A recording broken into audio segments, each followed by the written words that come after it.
सदाई करी मथे सिंध सुकार, दोस्त मिठा दिलदार आलम सब आबाद करी। अस्सलाम वालेकुम नाजरीन, वॉइस ऑफ सिंध के प्लेटफॉर्म से मैं नाजिया मीर आप सबको कहती हूँ खुशामदीद स्टोरी ऑफ इंडस सिविलाइजेशन में।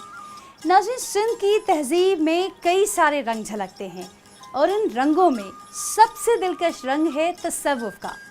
आज हम बात करेंगे एक ऐसे सूफ़ी बुज़ुर्ग की जिसके बग़ैर सिंध धरती का ज़िक्र अधूरा है। एक ऐसे सूफ़ी बुज़ुर्ग जिसके कलाम ने करोड़ों दिलों को मुतासिर किया और सिंधी ज़ुबान को लाजवाल बना दिया। हम बात कर रहे हैं हज़रत शाह अब्दुल लतीफ़ भिटाई की। ओ बिटा जा बिटाई बिटते वसई नूर मुझ तो पहुंचायूं। ओ बिटा जा बिटाई बिटते वसई नूर मुझ तो पहुंचायूं। ओ मुझ तो पहुंचायूं मन जो उमेदूं, मुझ तो पहुंचायूं मन जो मुरादूं। ओ बिटा जा बिटाई बिटते वसई नूर मुझो तो पहुंचायूं।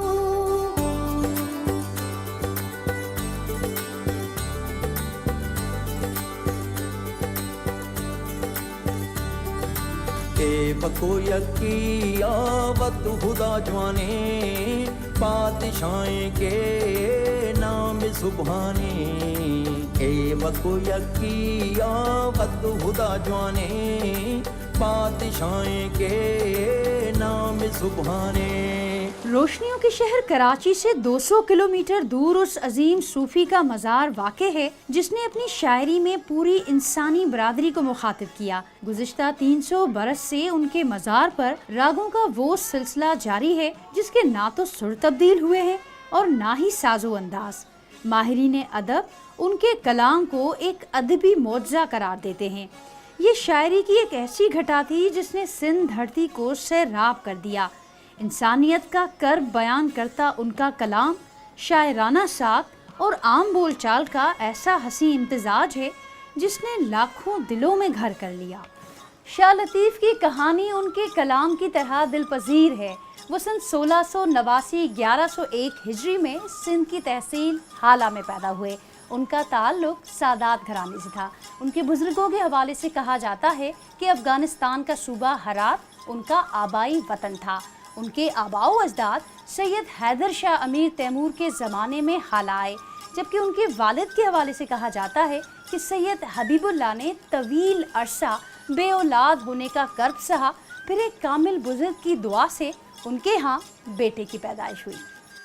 अपने बेटे का नाम उन्होंने उसी बुजुर्ग के नाम पर अब्दुल लतीफ़ रखा।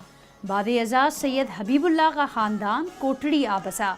5 साल की उम्र में शाह लतीफ़ को मारूफ आलम आखुंद नूर मोहम्मद की दर्शगाह में तहसील इल्म के लिए भेजा गया। एक रिवायत के मुताबिक उन्होंने अलिफ से अल्लाह के आगे कुछ भी पढ़ने से इनकार कर दिया था, क्योंकि अल्लाह के आगे तो कुछ भी नहीं। अलबत्ता कुछ रिसर्चर्स के मुताबिक शाह लतीफ़ की अरबी, फ़ारसी और हिंदी ज़ुबानों पर गिरफ्त ये साबित करती है कि उन्होंने हुसूल इल्म के मराहिल तय किए और मुताले में वक्त सर्फ किया।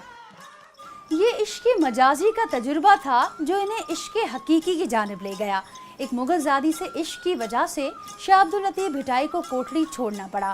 फिर अगले 3 सालों तक वो सहराओं और जंगलों की खाक छानते रहे।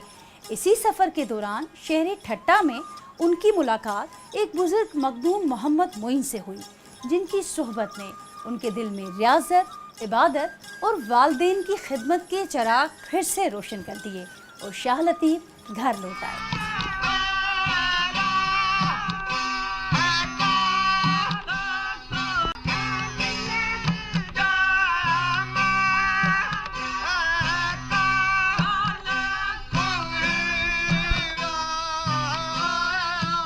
तकदीर के फैसले भी बड़े अजीब होते हैं।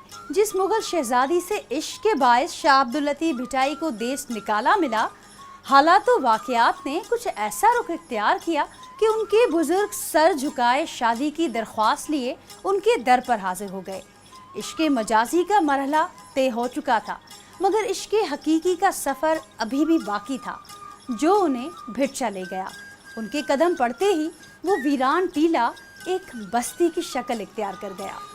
رشتہ ازدواج میں بندھنے کے بعد شاہ لطیف نے ایک بلند و بالا ٹیلے پر سکونت اختیار کر لی۔ سندھی زبان میں بھٹ ٹیلے کو کہتے ہیں۔ اس پرسکون مقام پر کراڑ جھیل کے کنارے بیٹھ کر انہوں نے وہ لازوال رسالہ مرتب کیا جسے سندھی زبان کی سب سے معتبر اور مقدس کتاب تصور کیا جاتا ہے۔ اس کتاب کو دنیا شاہجو رسالوں کے نام سے جانتی ہے۔ تنہائی، گوشہ نشینی اور عبادت میں وقت گزارنے والے اس درویش نے جب اپنے احساسات کو الفاظ میں سمویا تو سندھ دھرتی کی لازوال داستانوں میں نئی روح پھونک دی۔ انہوں نے تمثیلی انداز میں تاریخی واقعات اور یادگار کردار پیش کیے۔ تب برِ صغیر میں فارسی زبان رائج تھی مگر انہوں نے سندھی کا انتخاب کیا۔ ماہرین لسانیات کے مطابق اس اقدام نے سندھی زبان کی حفاظت کا انتظام بھی کر دیا۔ ان کا 30 ابواب پر مشتمل رسالہ عورت کی حرمت اور عظمت کا اعتراف کرتا ہے۔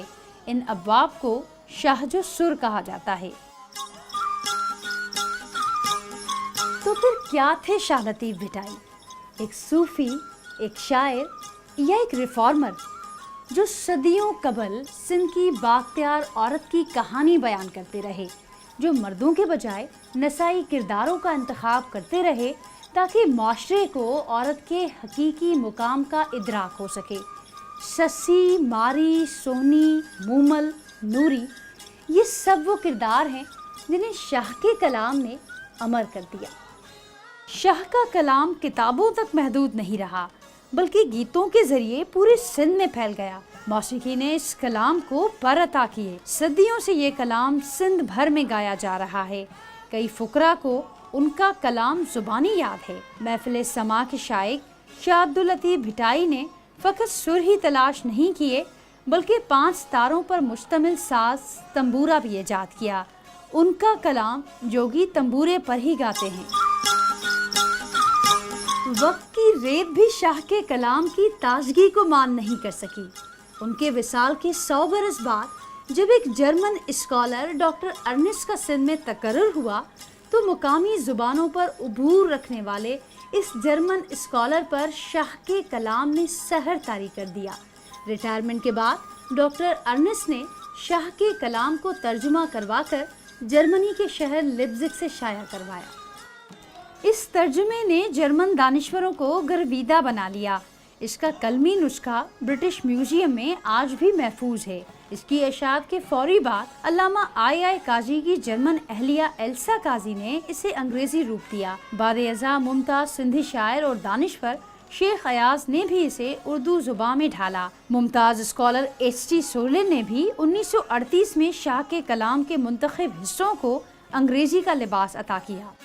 سندھ کے مختلف شہروں میں آج بھی شاہ عبداللطیف بھٹائی کے نام سے منسوب تعلیمی درسگاہوں میں لاکھوں طلباء علم سے فیضیاب ہو رہے ہیں۔ شاہ عبداللطیف بھٹائی نے ایک محفل سماع کے دوران 14 صفر 1165 ہجری بمطابق 1752 عیسوی میں اس جہان فانی سے کوچ کیا۔ ان کی وصیت کے مطابق بھٹ شاہ میں ہی ان کی تدفین ہوئی، جبکہ سندھ کے حکمراں غلام شاہ کلہوڑوں نے ان کا عظیم الشان مقبرہ تعمیر کروایا۔ مقبرہ جہاں آج بھی تنبورے پر شاہ عبداللطیف بھٹائی کے لازوال گیت سنائی دیتے ہیں۔ ناظرین، اسی کے ساتھ اپنی ہوسٹ ناجیہ میر کو آج کے اس ایپیسوڈ سے دیجیے اجازت۔ آپ کو آج کا ہمارا یہ پروگرام کیسا لگا؟ اپنے فیڈ بیک سے ہمیں ضرور آگاہ کیجیے گا۔ سندھ کی تہذیب اور ثقافت سے جڑی مزید کہانیوں کو جاننے کے لیے ہمارے ساتھ جڑے رہیے گا۔ اسٹوری آف انڈس سویلائزیشن دیکھتے رہیے صرف وائس آف سندھ پر۔